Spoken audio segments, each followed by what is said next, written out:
Unión Soviética, abril de 1986.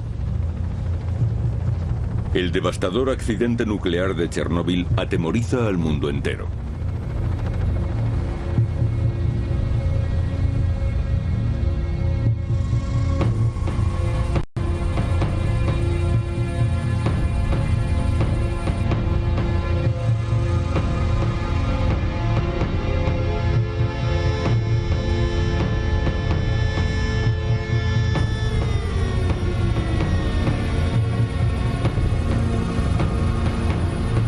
Los soviéticos, sin embargo, tardan bastante tiempo en comunicar la noticia a la población.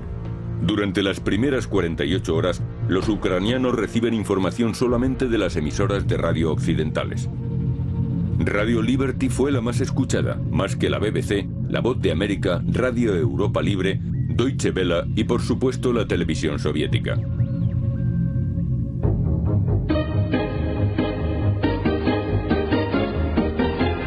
Радио Свобода 24 часа в эфире на всех волнах и во всех диапазонах. Radio Liberty.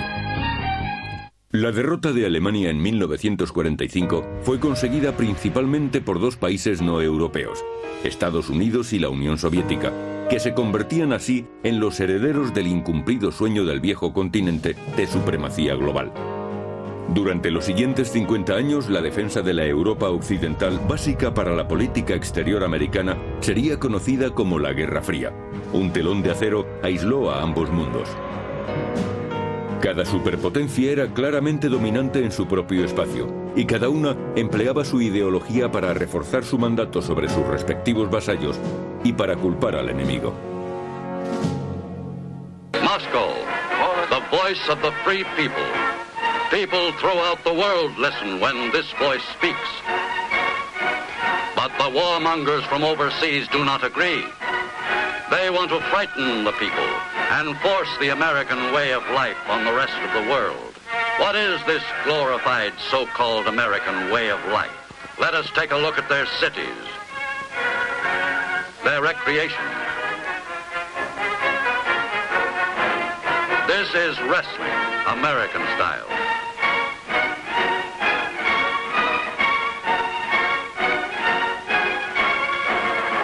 As a signal for terrorizing honest people, these gangsters, who are spread widely throughout the United States, set fire to a cross.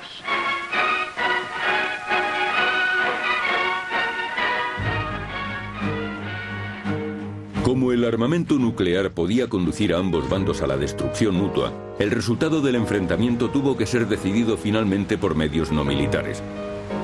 Considerando todos los aspectos, la única forma práctica de perforar el telón de acero y emitir noticias era la radio. Estados Unidos tenía 3 emisoras de radio en el extranjero: La Voz de América, la emisora oficial del gobierno, Radio Europa Libre y Radio Liberty. Se suponía que las 3 eran independientes. Radio Europa Libre estaba enfocada hacia los países de la Europa Oriental, mientras que Radio Liberty estaba dirigida a la Unión Soviética. Había sido creada en 1951 bajo la iniciativa de un comité privado llamado Comité Americano para la Liberación. This is Radio Liberty, an independent radio network sponsored and supported by the American Committee for Liberation, a group of private American citizens devoted to aiding the oppressed peoples of the Soviet Union bring about a democratic government in their homeland.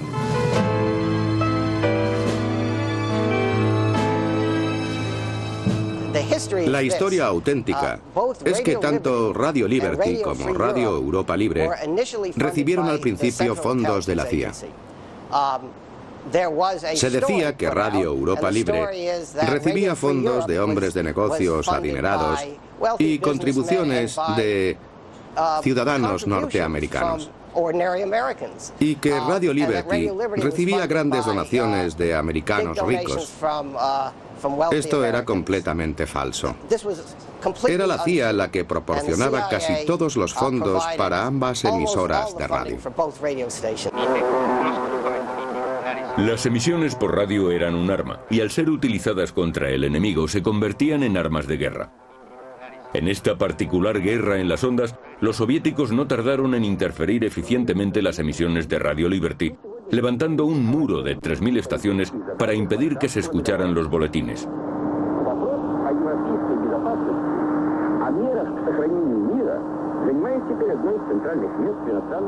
Radio Liberty empezó a emitir en 1956 utilizando un transmisor de poca potencia prestado por Radio Europa Libre.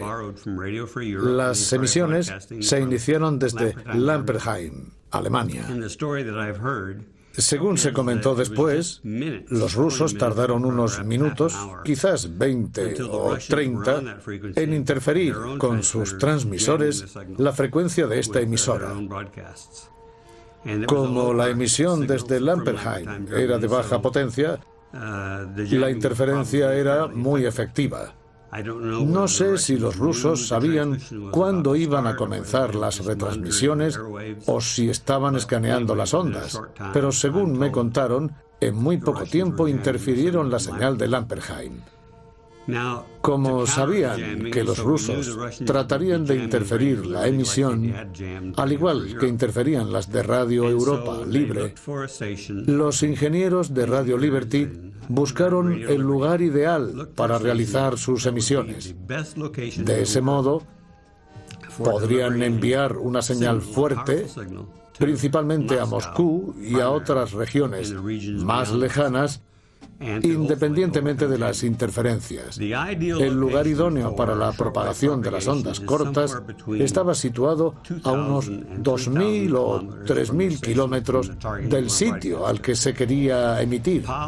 La playa de Pals, en España, estaba a 2.700 kilómetros de Moscú. Resultaba casi ideal. Durante los años 50, la playa de Pals, situada en la Costa Brava, era prácticamente un terreno virgen con muy pocos visitantes.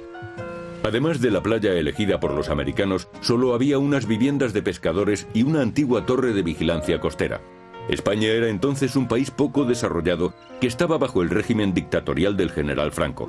Las negociaciones para un alquiler poco frecuente a los americanos de unos terrenos en Pals terminaron bien gracias al tacto del presidente de Radio Liberty, Howland Sargent. In this nuclear age, people everywhere long for peace. Radio Liberty and others who communicate to the power center of communism help to secure the peace by identifying the true purposes of the free world with those of the Soviet peoples themselves.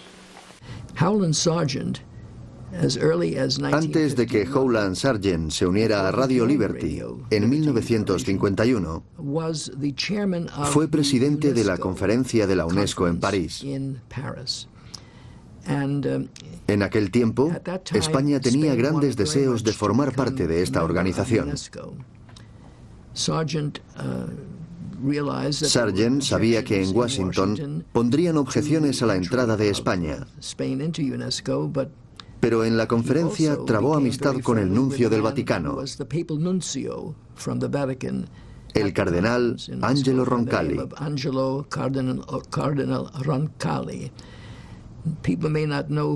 Puede que no se sepa muy bien quién fue el cardenal Roncalli, pero más tarde sería conocido como Juan XXIII. Se hicieron muy amigos y gracias a su influencia se consiguió el voto a favor de la entrada de España. Sargent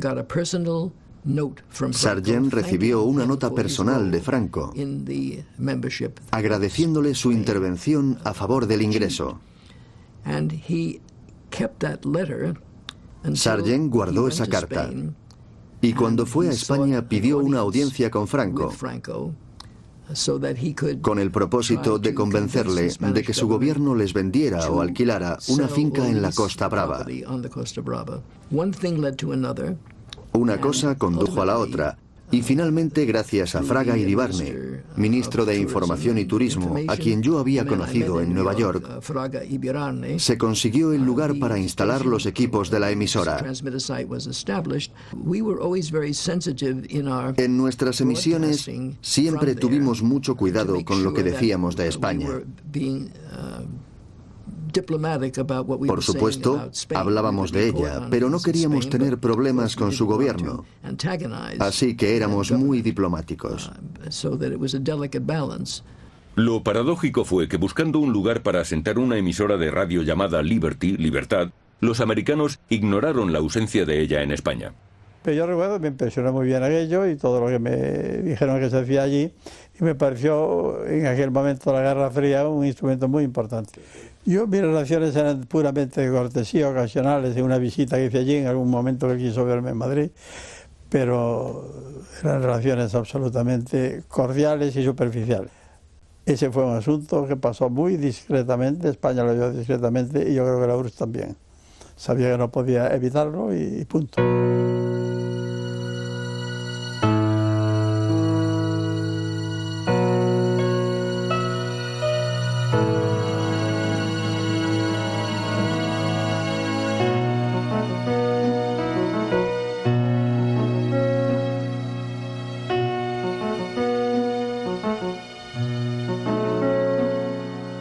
Albert Castejón fue desde los comienzos de la emisora uno de los ingenieros principales de la casa y su jefe de mantenimiento.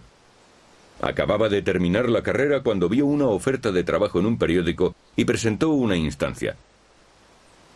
Como inicialmente el trabajo consistía en construir una emisora de radio, creyó que trabajaría allí un par de años. Pero su salario era el doble del que pagaban en Barcelona. Así que permaneció en la empresa hasta la jubilación.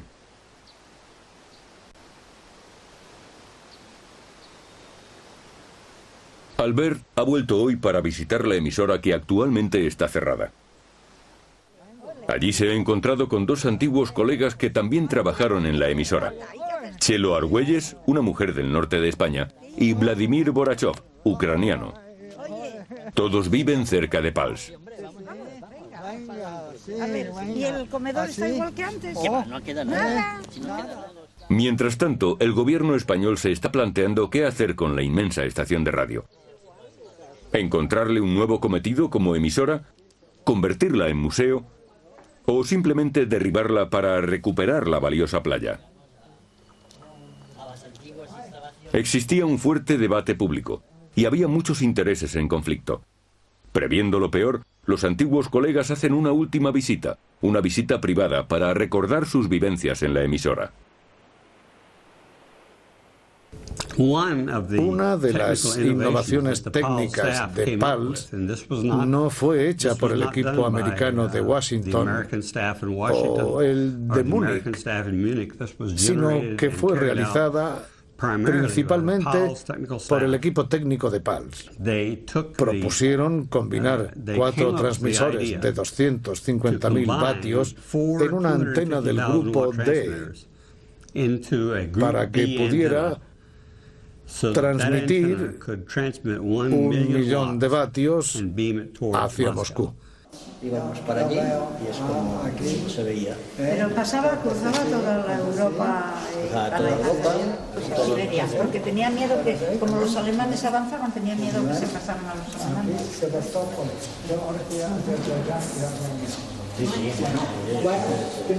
Es inmenso.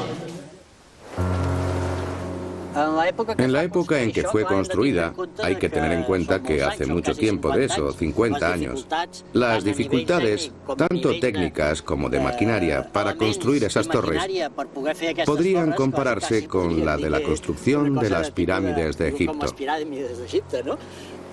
Todo se realizó con los medios disponibles en aquellos días. Fue el no va más.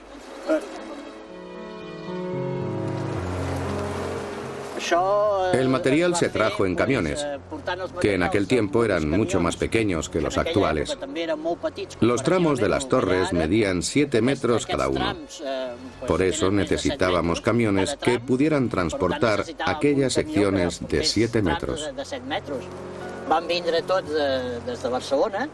Vinieron de Barcelona y tuvieron dificultades para pasar por ciertos lugares, porque eran muy grandes y largos.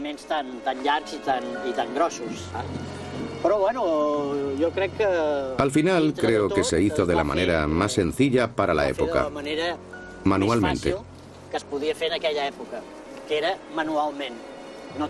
No se disponía de los medios técnicos, era una cuestión de fuerza humana e ingenio.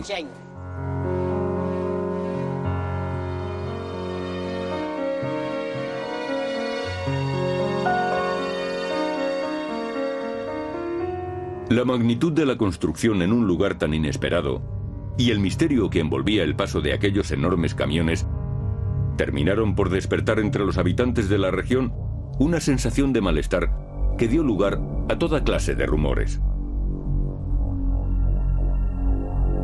Una vez que publicó la revista Destino, Misterio en la Costa Brava.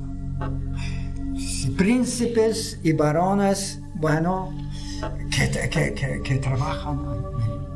Era un reportaje, bueno, relatando que algo misterioso ocurre aquí en la provincia de Gerona, en Playa de Paz.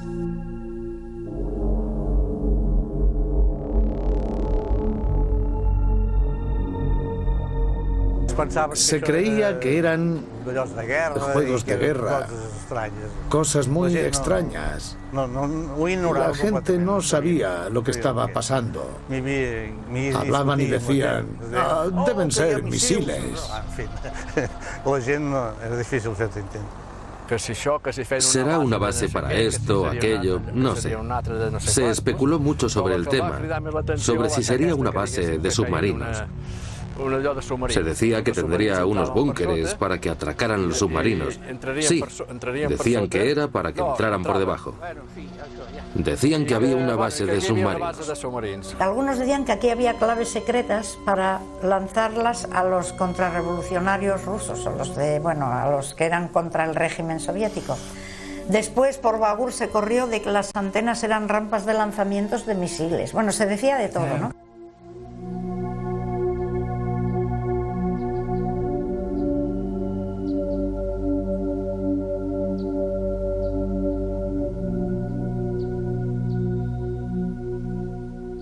La emisora acabó siendo un complejo con todas las facilidades necesarias para operar independientemente del exterior. Tenía su propio servicio de combustible para los coches y para el generador de diésel.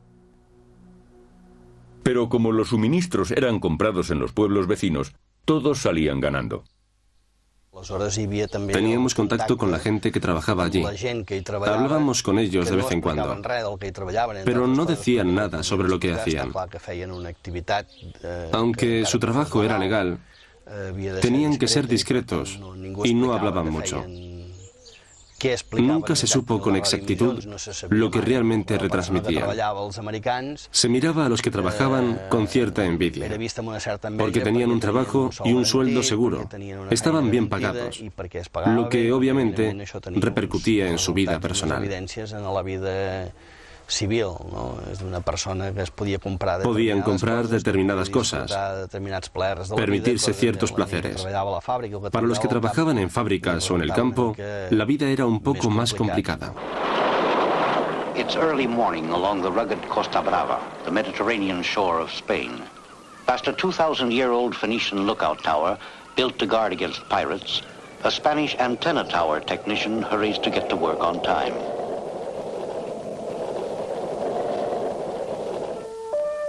At Radio Liberty's Costa Brava site, the transmitter in this one room is 500,000 watts.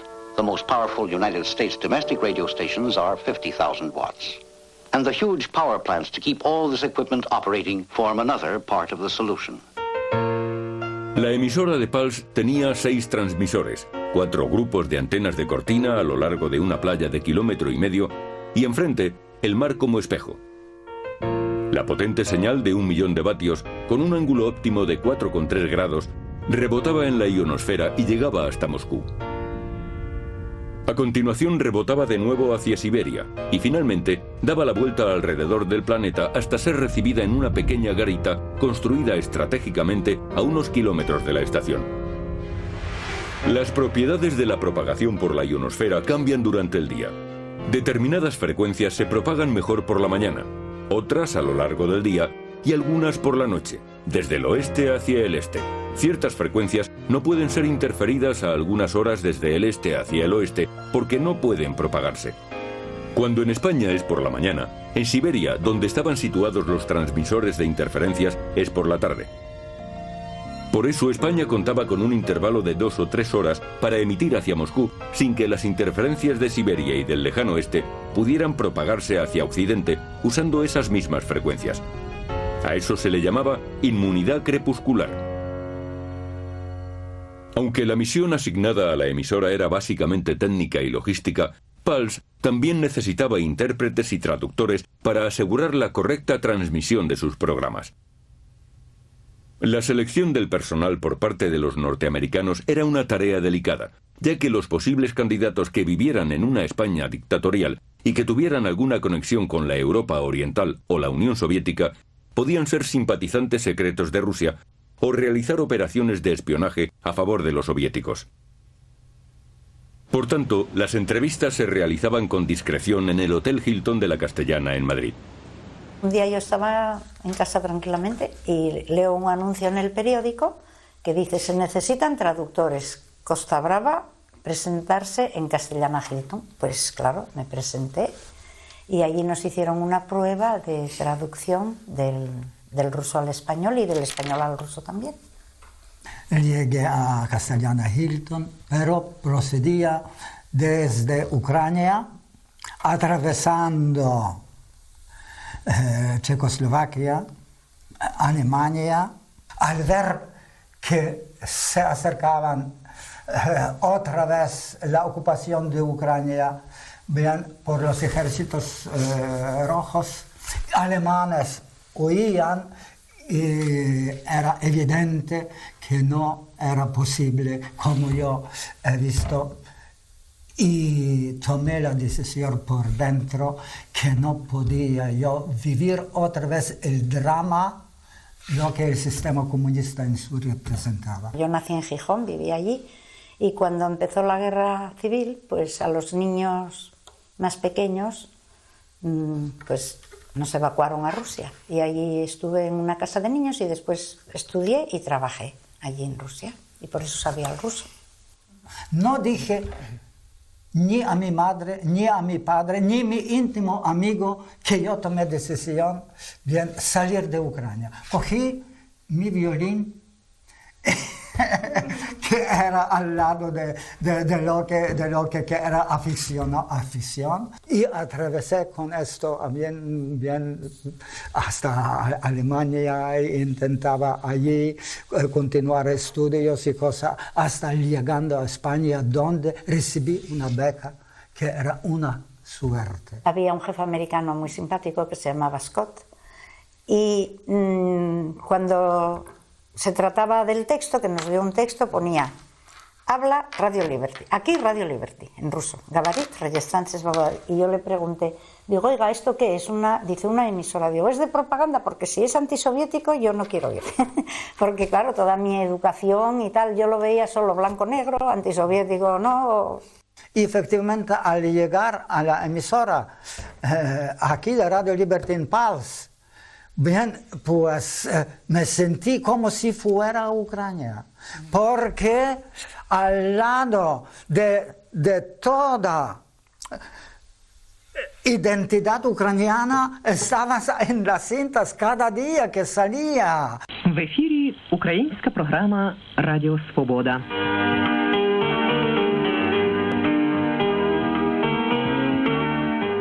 Radio Liberty escribía y grababa la mayoría de sus programas en Nueva York y Múnich, dos ciudades muy alejadas de la emisora de Pulse. Emitían 24 horas al día sin interrupciones. Inicialmente, los procedimientos de emisión eran muy rudimentarios, pero los métodos mejoraron con el tiempo.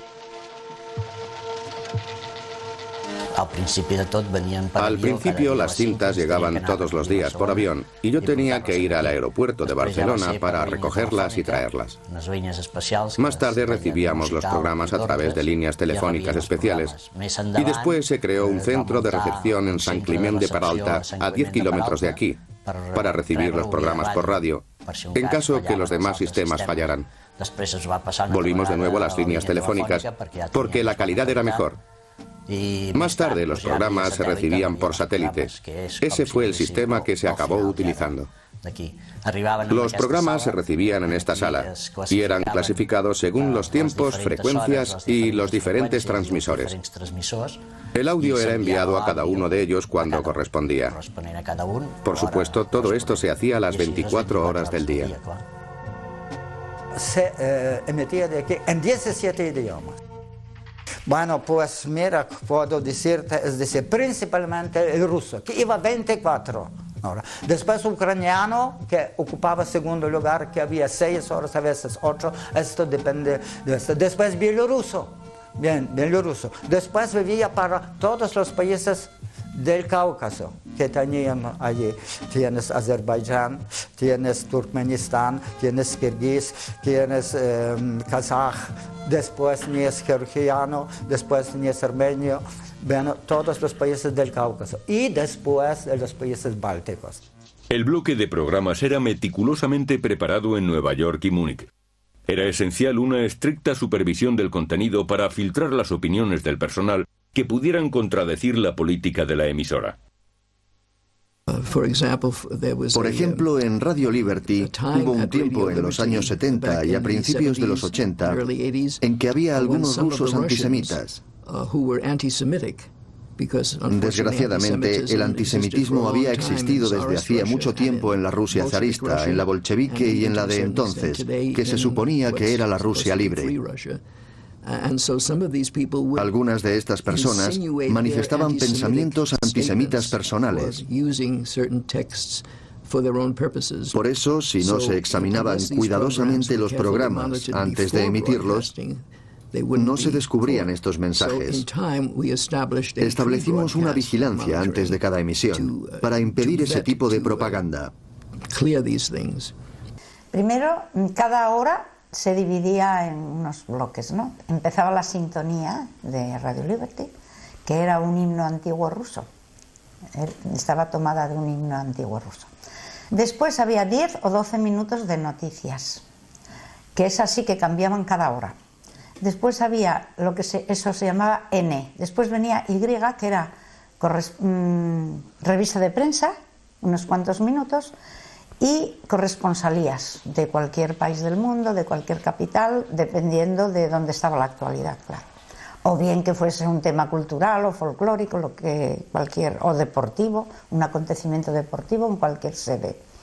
Y la segunda, un tema que podía ser pues muy distinto, económico, cultural, literario, pues deportivo, de cualquier tema soviético o del extranjero. Había un espacio dedicado a cartas de los radioyentes, que esto era muy interesante y ese lo teníamos cada día y con mucha atención.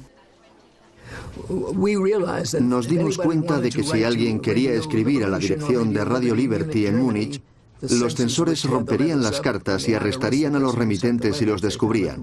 Por eso ofrecíamos lo que llamábamos direcciones de conveniencia, pertenecientes a personas que vivían en diversas ciudades de la Europa occidental. Si les escribían a ellos, era posible que los censores, que tenían mucho trabajo, dejaran pasar las cartas creyendo que no había problema. Sobre todo después de la muerte de Stalin, porque la censura se fue relajando desde entonces. Дорогие друзья радиослушатели, запишите адрес, по которому вы можете нам писать. Анна Петрова, 150, Henniker Gardens, Лондон, Е.6. Anglia. Había preguntas de toda clase, y no solo preguntas, sino peticiones. Por ejemplo, pedían que leyéramos sobre todo fragmentos, o si podía ser entero, pues publicaciones que allí no se editaban oficialmente y que se difundían a través del samizdat, o sea, con multicopias y todo esto. Y libros que allí estaban prohibidos, por ejemplo, que te diría, de soviéticos muchos, Pasternak, Solzhenitsyn, y del extranjero, por ejemplo, este que hablábamos el otro día, de Santiago Carrillo, Eurocomunismo y Estado.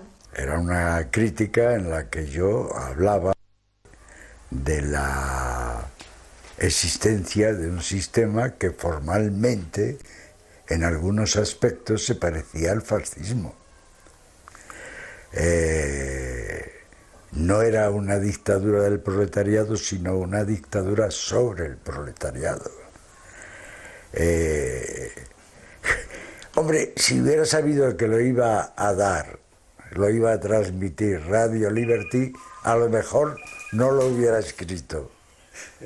No lo hubiera escrito, pero ese libro yo lo escribí sobre todo para los españoles, tuvo una gran trascendencia. Comprendo que Liberty utilizara ese libro contra el sistema soviético, lo comprendo, pero ese libro estaba hecho no para destruir a la Unión Soviética y para destruir el sistema soviético, sino para la democratización de ese sistema. También se emitía música. Al principio, Radio Liberty no podía retransmitir esos programas porque las interferencias eran muy molestas para la audición musical. La emisora de Pulse, con su potencia, solucionó ese problema. Quizá por eso la estación apareció en la portada de una grabación improvisada de la orquesta de Benny Goodman, hecha para el programa The Jazz Hour. La música desempeñó un papel importante en Radio Liberty. Radio Liberty y Radio Europa Libre fueron pioneras en la promoción al resto del mundo de los valores culturales de la música norteamericana, del cine, de sus hábitos alimenticios e incluso de su moda. Recuerdo que en el colegio los hijos o familiares de los que trabajaban en Radio Liberty siempre aparecían con algo interesante.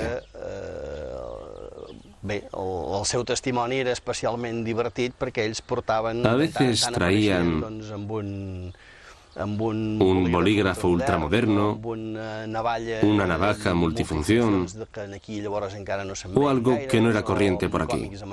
Cómics norteamericanos o pelotas de béisbol.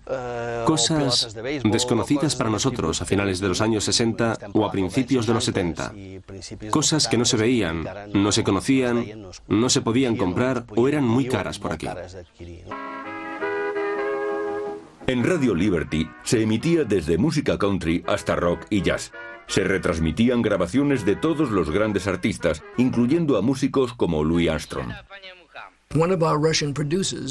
Uno de nuestros productores rusos quiso que Armstrong se presentara a sí mismo en ruso. Le enseñó a decir, aquí Louis Armstrong desde Radio Liberty.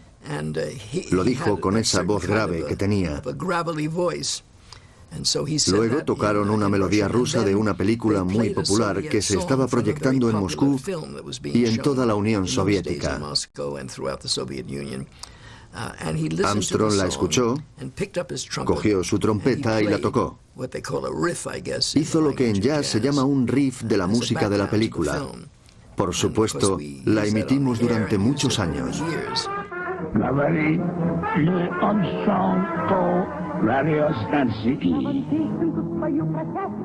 Yo creo que la labor más importante fue la informativa y el hacer despertar un poquito a la gente, no para destruir el sistema que tenían, que esto yo no creo que fuese la misión, sino para informarles de cómo era su propia vida, cómo vivían sus intelectuales perseguidos. No sabían ni siquiera que por cualquier disidencia pues se iban a la cárcel. Tenían el Pravda y el Izviestia.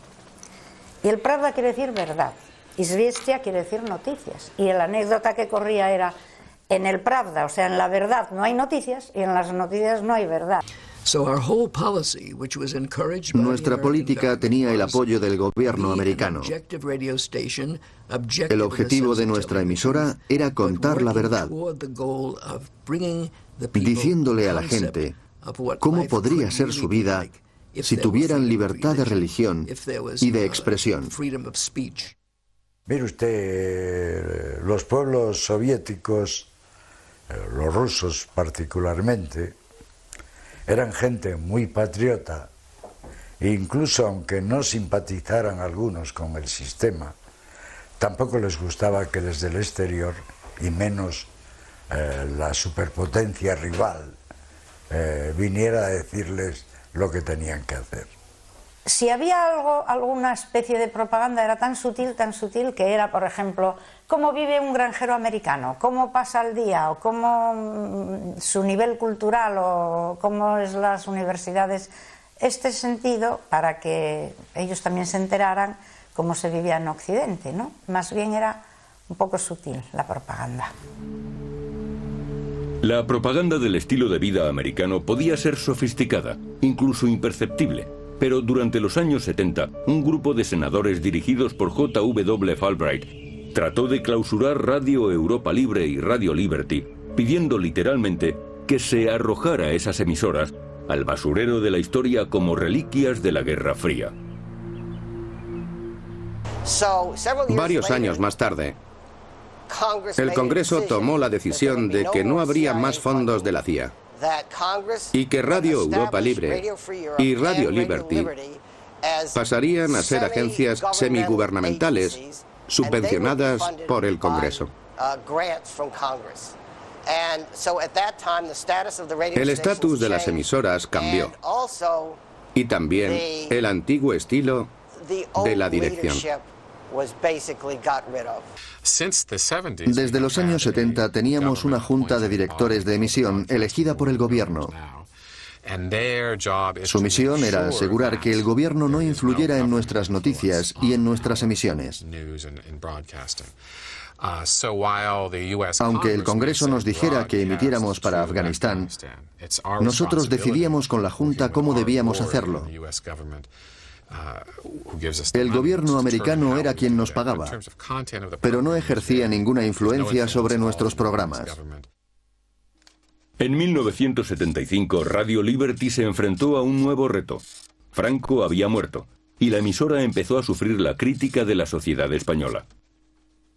Para mí era incomprensible cómo en España, que iba a la democracia porque Franco había muerto, claro, y primero lo que los partidos políticos surgieron y se lanzaron todos contra Radio Liberty para cerrarlo. Y venían aquí los corresponsales, entrando en el Campex, tenían la ansia de cerrarlo. Yo digo, pero hombre, os duelen estos torres soberbios, pero lo importante es lo que sale de estas torres, es el contenido. Y digo, ¿cómo no podéis oír los programas de lo que sale? No podéis saber lo que es Radio Liberty. Entonces ponéis antenas contra los pueblos de la URSS. Yo digo, os habéis equivocado, porque debías haber titulado Antenas de paz, de Radio Liberty, son antenas para los pueblos de la URSS. Desde 1975 hasta casi 1990 emitíamos desde PALS sin un contrato oficial. Seguíamos funcionando de acuerdo con el antiguo contrato que ya había expirado. A las autoridades españolas no parecía importarles aquello. A las norteamericanas quizás sí, pero estaban conformes con la situación siempre que se les permitiera seguir emitiendo. Yo creo que una contribución de Felipe González a la causa de la libertad en el mundo comunista fue aceptar la existencia de las emisiones. No llegó a ser materia de debate público porque todos los grandes partidos apoyaron tácitamente la continuidad de la emisora.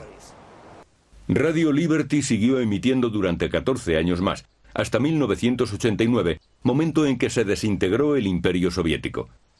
Entonces, Washington empezó a considerar que las emisoras habían logrado su misión y se preguntó si la continuidad de la estación de PALS estaba justificada desde el punto de vista económico u operativo. El gobierno norteamericano ofreció las instalaciones a otras emisoras aliadas, pero sin éxito. Finalmente, la compartió con Radio Europa Libre y con La Voz de América. La nueva administración del gobierno acabó ganando la partida y el 25 de mayo de 2001, Washington tomó la decisión final.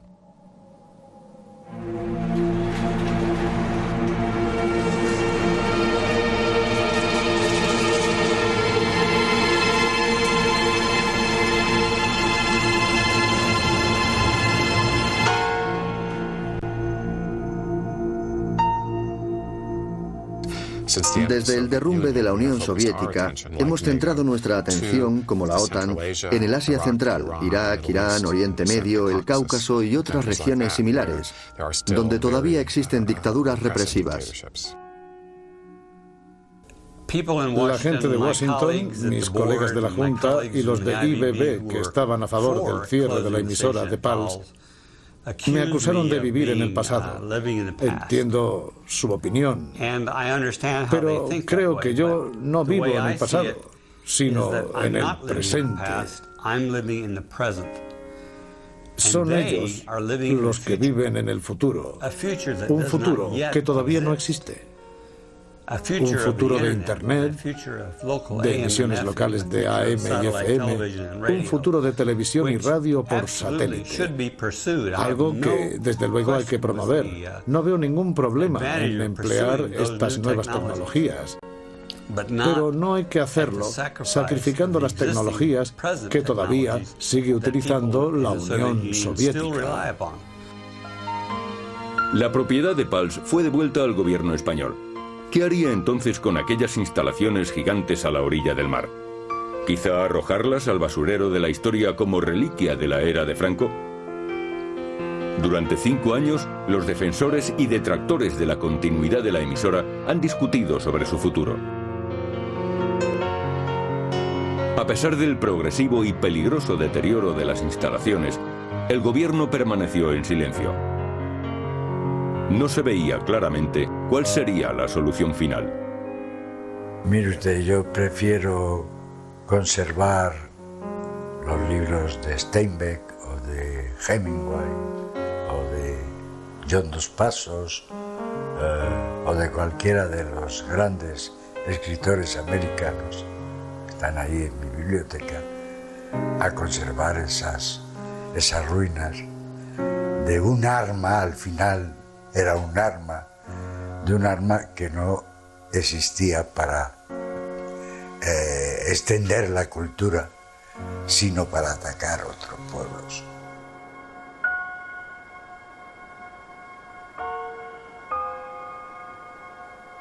Lo que sí me da pena, que pues no sé lo que hicieron con todo lo que había, porque aquí teníamos una biblioteca preciosa con muchísimos volúmenes rusos. Y había diccionarios. Y diccionarios, y había muchas cosas que por lo menos podían preguntar a la gente si alguien la quería, porque eso fue todo a la chatarra. Tanto el material técnico como que no literario. Y esto porque supervisaba mirando.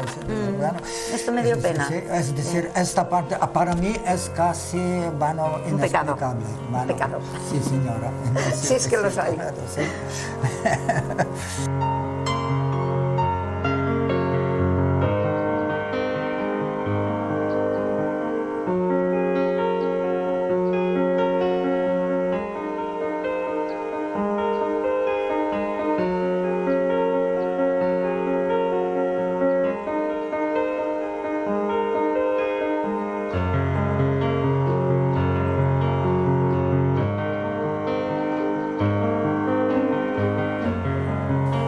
Eso fue un error para mí. Se podía haber conservado como un museo de la radio, de la pesca o de la flora. Al haber sido una zona cerrada, los animales que hay aquí nunca fueron molestados por el hombre, y el personal de la emisora siempre respetó la vida salvaje.